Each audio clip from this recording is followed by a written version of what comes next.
I'm Atra El-Nashar at the White House. Iran and Russia announcing joint naval drills in the Middle East. The move inflaming tensions between the U.S. and Iran, which are already preparing for potential military conflict if nuclear negotiations break down.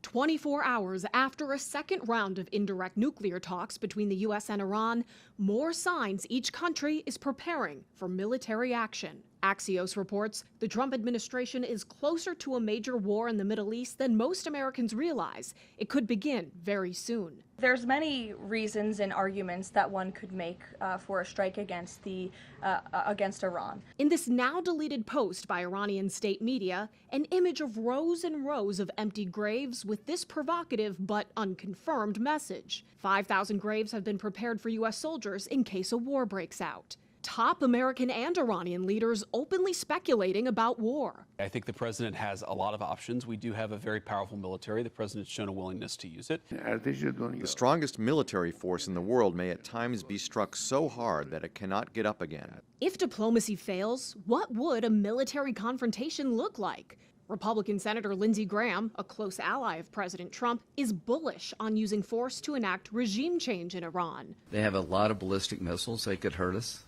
It could do damage to Israel, but every day that goes by in the war, they get less capable. We don't need boots on the ground in Iran. We need to partner with Israel if we do a military operation to make sure we get the highest and best benefit of our capabilities. Iran could get some help from Russia, which uses Iranian drones in its invasion of Ukraine.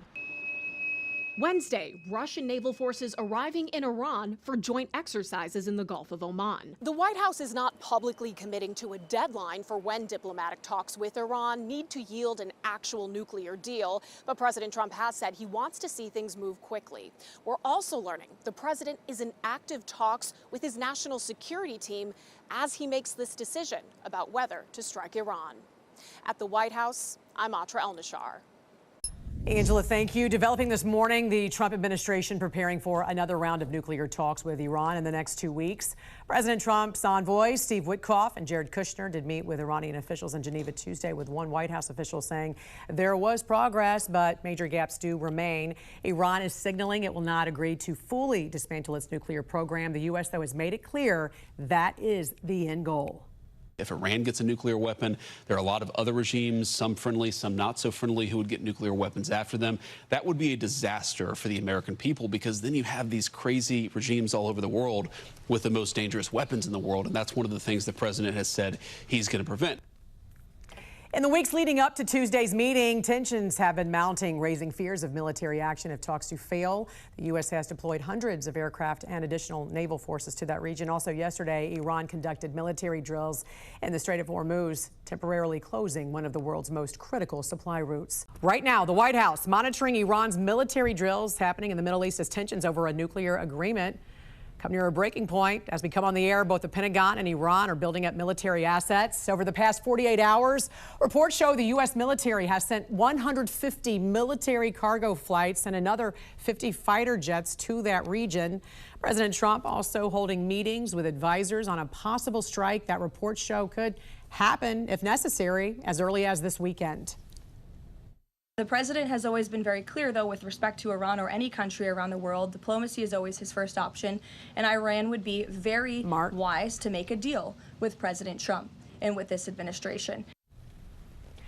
Mark Boyle joining us again from the live desk with the latest on this situation. And Mark, really a tense situation playing out at this hour. That's right, Jan. We are hearing that the president really wants all of his cabinet members dialed in at this point this morning. And according to a new report from Axios, the U.S. could be looking at the possibility of a weeks-long campaign against Iran. The report noting here, Israel would be joining the United States in the military campaign if it were to happen. Keeping in mind, the United States and Israel launched multiple aerial attacks on Iran's nuclear facilities 1 year ago. In the past few days, the United States has gathered a lot of its military strength in the waters close to the Middle East. The locations that we're talking about on this map here behind me, multiple aircraft carriers, destroyers arriving in the area. All of this as the buildup towards what could be a possible war. Could be avoided, though, if the United States is able to strike a new deal with the nuclear conversations with Iran. There's new evidence now Iran is fortifying its defenses. There's new satellite images out right now. They've barricaded essentially the entrances, the in and out points of these nuclear facilities, including sites that were hit last year during the U.S. operation dubbed Midnight Hammer. Iran also buried those entrances around other nuclear sites too. So it's not just one or two, it's several. And we'll monitor that for you as updates come in and reaction out of the Middle East. We'll see what happens. But these attacks that we're hearing could happen as early as this weekend, Jen. Mark, thank you. This morning, the Iranian regime also on the clock, facing a deadline to present a proposal to resolve the differences of a possible nuclear agreement. Both sides are still far apart on a deal, especially when it comes to Iran's missile stockpile. I'm Atra El-Nashar in Washington. President Trump says within the next 10 days, he plans to make a decision about whether to continue nuclear negotiations with Iran or take military action.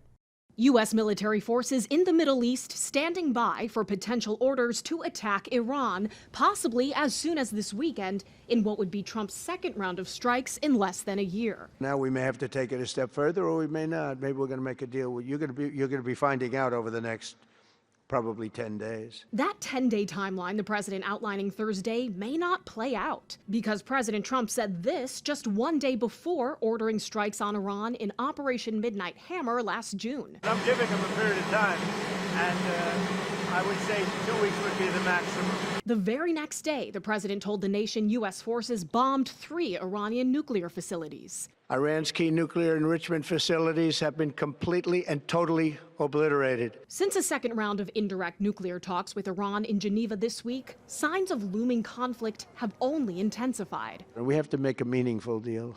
Otherwise, bad things happen. Satellite images show what President Trump calls an armada of U.S. forces stationed near Iran. The blue squares represent naval assets, including destroyers and an aircraft carrier. A second is on the way. And the red dots show bases with attack planes and other air power. The type of kinetic action that the U.S. would wage would be primarily an air campaign. Decapacitation strikes and regime change and collapse, those two would involve prolonged, intense air campaigns. This isn't just between the U.S. and Iran. Secretary of State Marco Rubio is expected to travel to Israel next week to update Prime Minister Benjamin Netanyahu on the situation.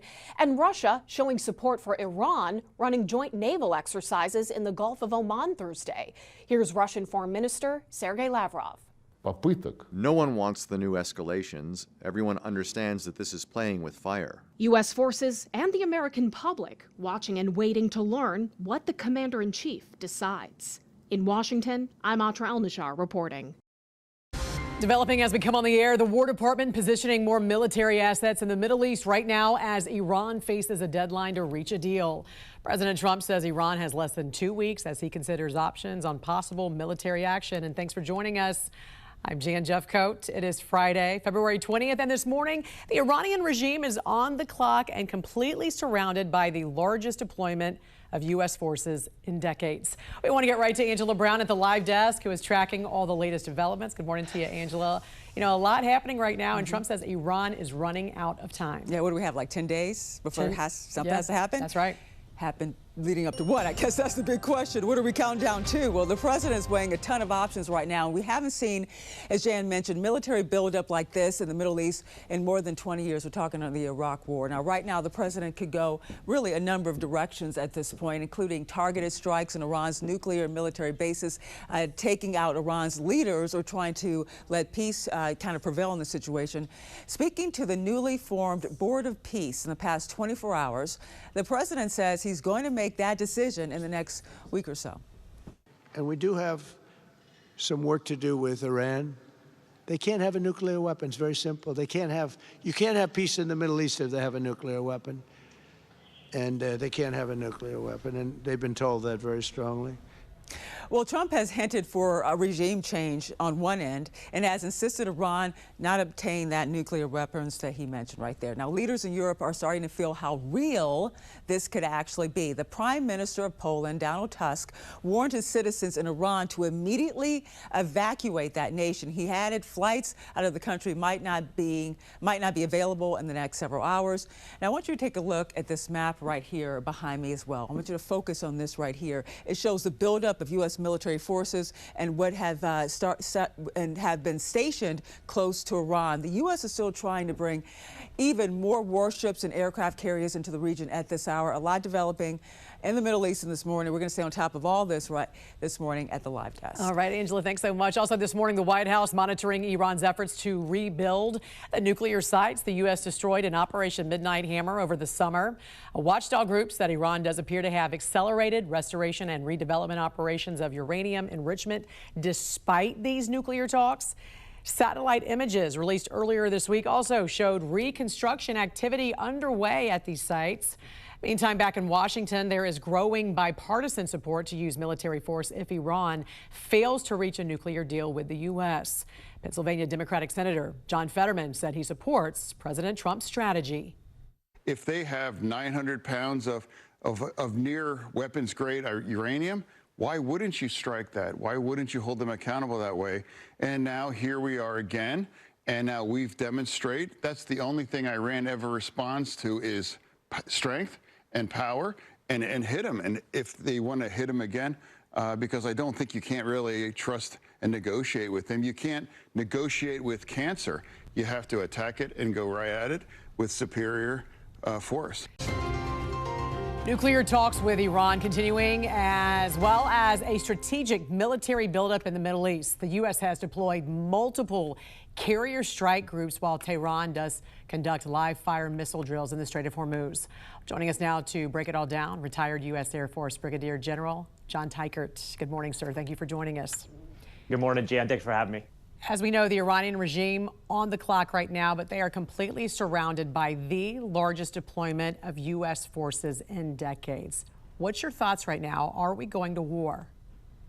Jan, I think that the president is assembling the right set of capabilities, both offensively and defensively, so that he has the options. And the first option would be use that armada to force Iran to make a deal.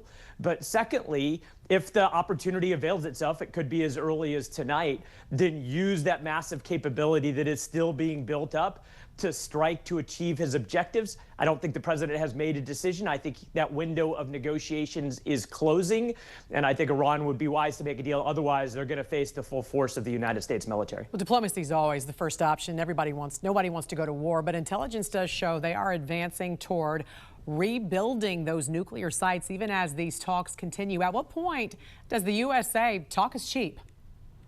Well, I think, Jan, we realize because Iran has never negotiated in good faith that talk is cheap, especially in coming from them, which leads me to believe that if Iran ever decides to make a deal, then it must be accompanied by two things. Number one, robust verification so they're not lying and cheating. And number two, major irreversible steps that would degrade their nuclear program, the ballistic missile program, and their proxies before we give them sanctions relief, so that they can't just say they're doing something, get the benefit of a deal, and then not do it. We need verification, and we need irreversible steps before sanction relief. Yeah, we just heard Democratic Senator John Fetterman say, you don't negotiate with the world's largest state sponsor of terrorism. There is no talking at that point. So what would an armed conflict, though, with Iran look like? Would it be boots on the ground?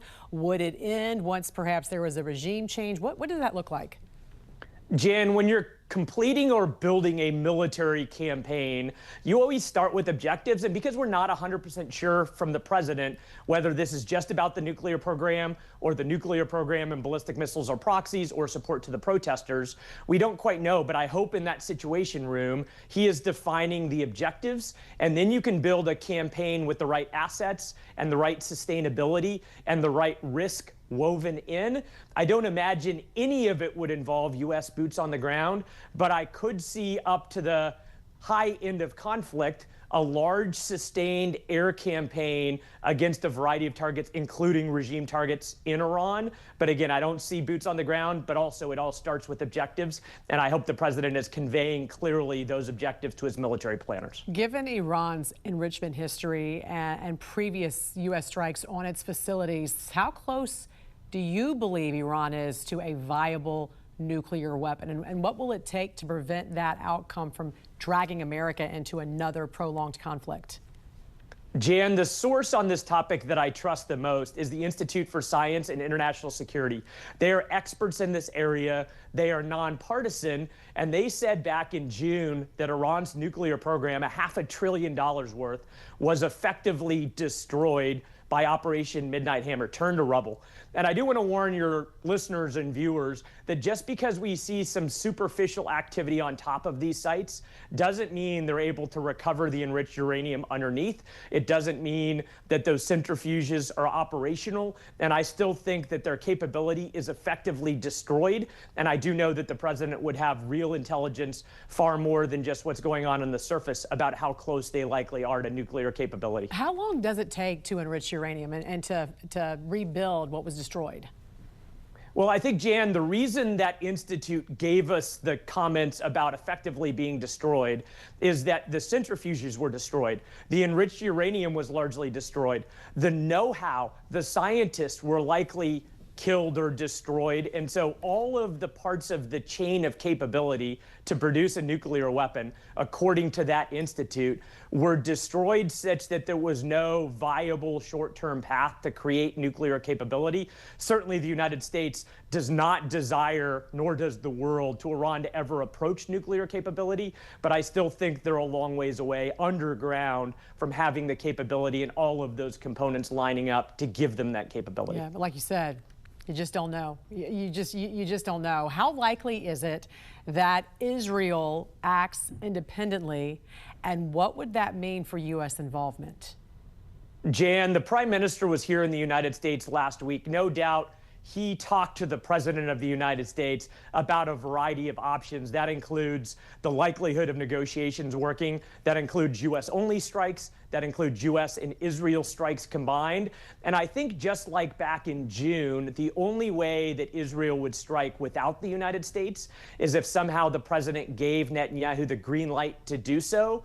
But I think because we're so inclined to be prepared to strike as the United States, that I don't see Israel going it alone, but I do see the United States and Israel undertaking this sustained air campaign against Iran when the time comes, doing it together. All right, retired U.S. Air Force Brigadier General John Teichert. Always great to get your expertise on this. Thank you so much for joining us this morning. Have a great weekend. You too, Jan. Thank you.